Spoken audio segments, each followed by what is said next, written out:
Happy Wednesday, friends and marketplace mega movers. I hope you're having an awesome day.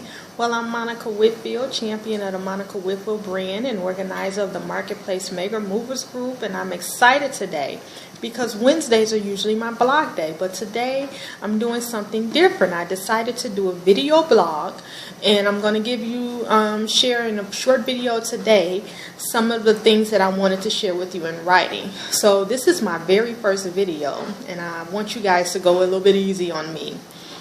Well, this month, we've been focusing on topics in relation to success from a biblical standpoint. You know, the Bible has a lot to say about success and gives us tools and strategies for success in all areas of our lives. But today I want to talk a little bit about who we are and encourage you and give you a little bit of boost to keep you going. Well, we live in a world that's obsessed with what we do. If you ask the average person who they are, many times people are going to immediately go into telling you what they do. One of the hardest questions people have to answer is, describe yourself. I ask people that question a lot. And they get stuck. They stop, they pause, and then they answer.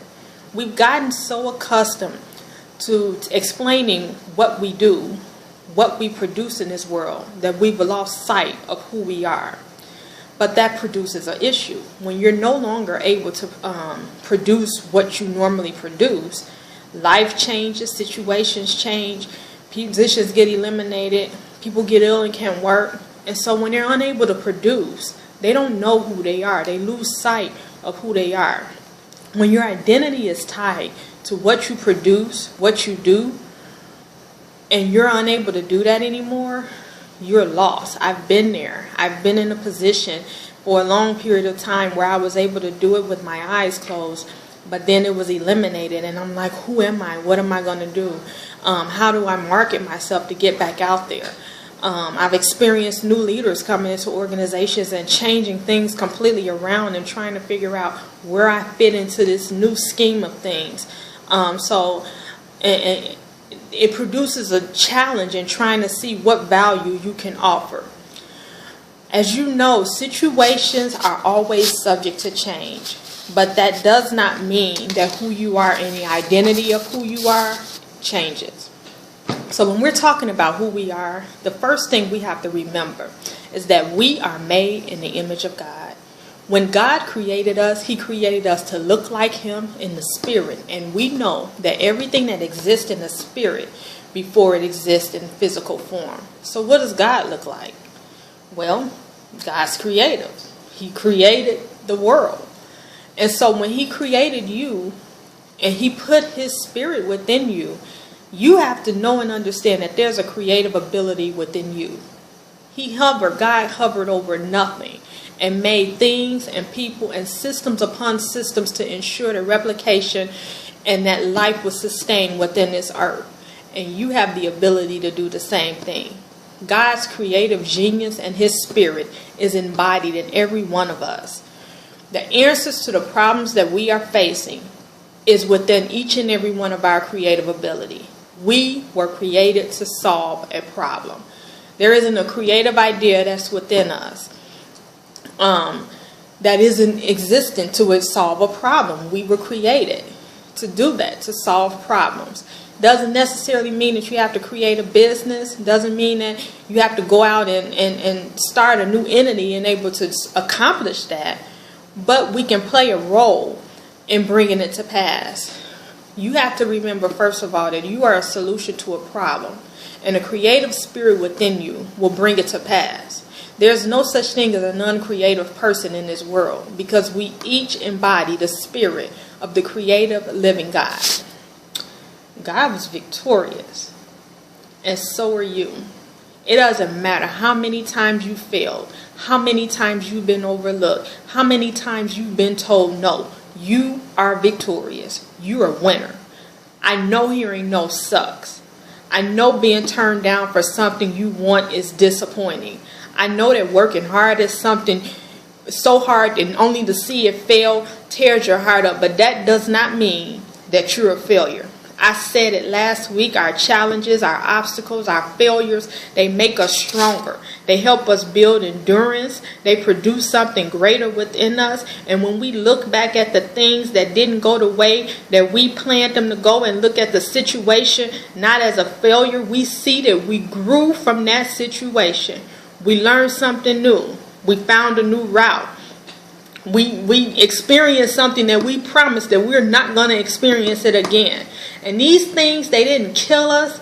They didn't knock us out of the game. But very often we can see that they caused something even greater to be produced in us. We produce and we learn something greater than that we lost. So know and understand that no matter how many times you felt like you were failing and you were losing, you are victorious because God is victorious and you are too. And the last thing I want you to remember is that you are loved. I keep hearing this song, Everlasting Love. So you guys have me singing on this video, but I hear it playing in my head as I say this. And I just can't help to tell you, but God's everlasting love is upon you. One of the byproducts of hearing no and not getting the things that we desire is that we feel like we aren't valued, we aren't loved anymore. And so I have to every day throughout the day, when I first wake up in the morning, I have to remember and make it an intention to remember that I'm loved, So every day when I wake up, and even throughout the day as I'm facing different challenges, I have to say to myself, I don't care how these situations look, God loves me and He cares for me. And when you're getting knocked down, the first thing that comes to your mind is that you did something wrong or God's not on your side. But I want to tell you that God is on your side. He loves us. And we have to remember that whether we feel it or not, He loves us. I love to say, I have a saying that love is not just a feeling, it's a decision. It's so many times in life that you don't feel love. You don't feel loving. You don't feel like you're loved, and you don't feel like loving anybody else. But if we go off of our feelings, we'll continually be riding life like a roller coaster. And that's not how we're meant to ride life. Love is a decision. And when you make the decision to love, which is what God did for us, it doesn't matter how you feel, you're going to stick with that decision. There's so many times that we're not lovable, but that doesn't mean that God doesn't love us. He's made the decision to love us, and He sticks by it, and He produces systems to ensure that we are driven back to His love. And so we have to remember we are loved. I think about my daughter sometimes. She gets so upset, and I'll tell her no, or I'll tell her she can't do something, or she's not getting something, and she'll tell me very quickly, I don't love her. Or she can't go somewhere, I don't love her. And she cries and she tells me I don't love her. But it's at that time that she feels the most unloved by me that I'm displaying the greatest display of love. Very often when I'm saying no and putting my foot down and saying absolutely not, it's a measure of protecting her in some way. And that's how, so she's feeling like I'm not loving her, but I'm actually showing the greatest display of love. I'm shielding her from something that will harm her.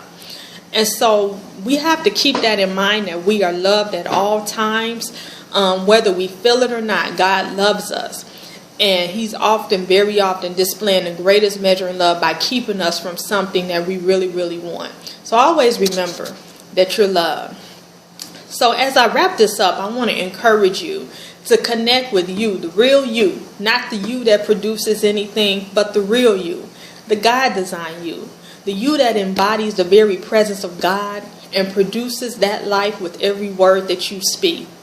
The you that is loved and empowered by God to showcase and to impart your greatness into this world.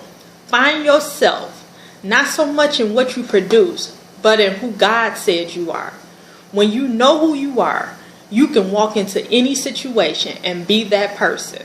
He designed us to be an impact, and you can be an awesome impact in your home, your community, your business, your ministry, your organization, and with each and every person that you encounter. So today, Marketplace Mega Movers and friends, that is my Wednesday word.